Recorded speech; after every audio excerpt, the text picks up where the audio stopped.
Sharpria White. Welcome to my YouTube channel. I just want to give you guys 10 quick tips for dating or courting. So I've had a lot of women ask me, Shar, how am I supposed to court or date? How do I go about it living for God? And there's a lot of different opinions, but I just wanted to give you 10 quick tips. First of all, we should not be seeking after a man. It's he who finds a wife that finds a good thing. So let the man seek and pursue you. There's some things that I believe that should help you in having a healthy friendship, developing into a dating relationship or courtship, as you would like to call it. So tip number 1 is put God first. Keep him first. God has to be the foundation of your relationship, because honestly, if not, you're going to miss any warning signs that could be there that the Lord could be trying to show you along the way. Some people shouldn't even get past hello, but if you pray about it and seek the Lord, he can tell you right away, like, no, that ain't the one, or don't even talk to him or waste your time. Sometimes he might let you go through it and learn a lesson, or sometimes it might be the one, but keep God first. Pray often about this relationship. All right, now, tip number 2, pay attention to their values. Up front, all right, a lot of times you might get distracted by, oh my God, he's so cute, he has a good job, seems like the full package, you know, or a guy hasn't tried to talk to me or date me in a long time, at least he goes to church.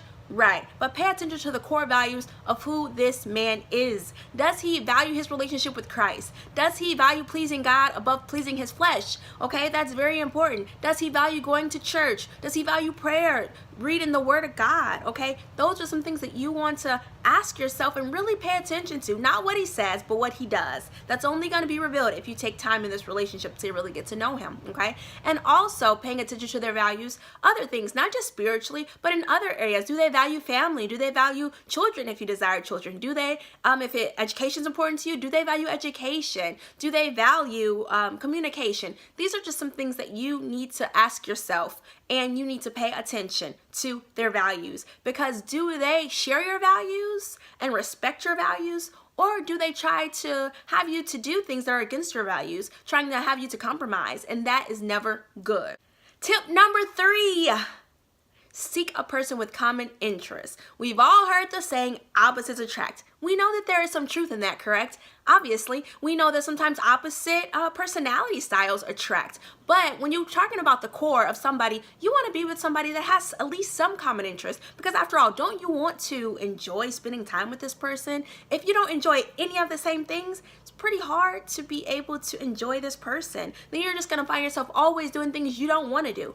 Obviously, in relationships, we know there's compromise. You're going to have to do things you don't want to do or don't like just to please the other person, not anything that's sinful. But for example, if you hate sports, they love sports, you probably will go to a game with them because they want to go. And hopefully they'll do those types of things for you. But ultimately, you want to find someone with common interests. So it's not pressure, you're not pressuring yourself to be with this person, but it's natural, it's organic, and it feels like it's right, okay? So again, seek someone with common interests. We know opposites attract, but that's usually only in terms of personality style. All right, tip number 4, expect good communication. Can you guys work things out? Can you resolve your issues? All you have to do is start to learn each other's communication patterns. That's very important. A lot of times we don't, because we're in the infatuation stage. We just love a person or think we love a person. We have the butterflies in the stomach. We're rushing in and to a relationship because we just really like them. And it's like, can you guys even communicate? Yeah, everything seems good at the beginning. But when the real drama happens or the real, issues of life come up, can you guys talk it out? Can you deal with your issues when you're both irritated, when you're both mad? Can you forgive each other? Learn each other's communication patterns and ask yourself, is this something that I can deal with or work with? And be honest with yourself, because it's very important to have good communication in a relationship. A lot of relationships don't thrive because they just don't know how to communicate with each other. Tip number 5, expect respect and have standards for how you want to be treated. If someone disrespects you constantly, they talk down to you, they treat you bad, they don't know how worthy you are to be respected, then this isn't the person that you should be dating, all right? So have standards for what you expect and how you expect people to treat you, all right? So if you don't respect yourself, they're not going to respect you. So again, Also, you have to be willing to dismiss that person out of your life if they don't respect you and if they can't live up to your standards. And I don't mean unrealistic expectations. I mean basic respect, not putting you down, respecting your opinion, respecting that you might agree to disagree, those types of things, respecting your standards and your values. Those are all really important things. So expect respect and don't lower your standards. Number 6. Do not change yourself just to win somebody's love. This happens time and time again in relationships, especially from a woman, where we try to change ourselves, we try to morph into whatever type of woman that this man desires, and you're not being true to who God created you to be. Stop it. Don't ever do that. Obviously, it's great to make positive changes, to want to be a better woman for a man or for yourself first and foremost, really, but don't allow yourself to completely change who you are just to be in a relationship, because ultimately once you get the relationship, you might be happy for a while, but you're going to end up miserable because you're not being true to who God created you to be. Don't do it. It's just never a good idea. All right, so we're going to move on to the next tip. Number 7, don't try to change someone. What is it with us women that think we could change a man? Either we have the social worker mentality where it's like, he has all of these issues, but I can help him, I can save him, but you find yourself sinking. Or you just feel like, I'm going to make him into the man that I want him to be.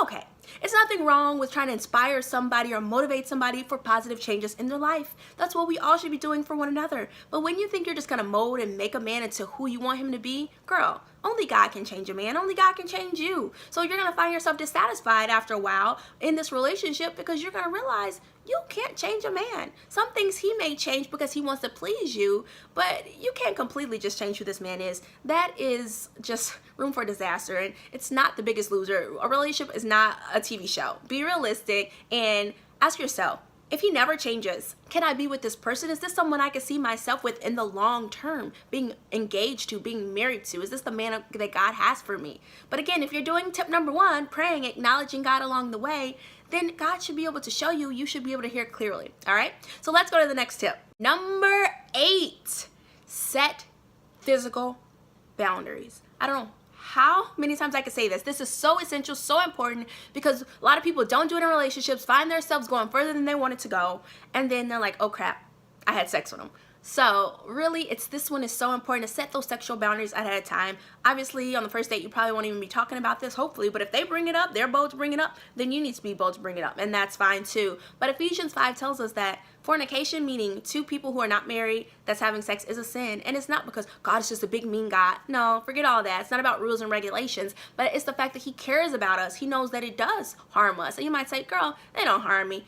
Girl, if you've had sex before and you're gonna be real with yourself, if you can keep it real, it does affect things and it changes things. It affects you emotionally and spiritually. And if you didn't recognize the effects while you were in sin, it's because you were kind of delusional and caught up in that sinful way. I've been there, done that. And when I got out, I'm like, dang, what was wrong with me? All these issues that I had and the things I was doing with this guy and for this guy, my mind was gone. And it's like, yeah, because you were affected emotionally, your heart, and spiritually, and I couldn't hear God clearly. So absolutely keep sin out of the relationship. So even if this isn't the man that God has for you, it will be clear, because you can hear God, because there's no sin in the relationship. Your mind's not clouded by the sex, because believe me, when you have sex with somebody, the sex can be good and you end up in a relationship where this person is all wrong for you. He could be abusive, he could be disrespectful, he could be trying to get you to live according to not godly ways, obviously, but a sinful nature, and you could just be like, but I love him, he's so sweet, this is the man God has for me. And girl, he's sin from the devil. So if you keep sex out of a relationship, it can help you to hear the voice of the Lord and to see, do I really like this person? Can I really develop a true friendship? Can I really have a strong relationship, strong commitment, loyalty, friendship? But if you skip past that and go to sex before marriage, girl, you put the cart before the horse. And it just don't work that way. Been there, done that. It doesn't. It clouds your judgment, clouds your thinking, and things get all confused. Don't do it. I know it can be tough, but believe me, I'm living it. You can do it, and you'll have so much peace and clarity of mind. It's worth it. If you keep sin out of a relationship, you can have clarity of mind that when guys do come your way, you can hear God clearly. And if it doesn't work out, you're not completely heartbroken and torn up about it because you didn't put all your heart, mind, and soul into this, because you didn't uncover yourself spiritually and become one with someone who's not your husband. So never a good idea. Keep sin out of the relationship, keep sex out, and you can hear clearly. Now let's go to the next tip. Number 9, don't play games. Don't pressure somebody. Girl, if you don't want nobody playing games with you, don't play games with them, because they're valuable to God, and so are you. You reap what you sow. So if you want somebody to be real, just be honest how you feel.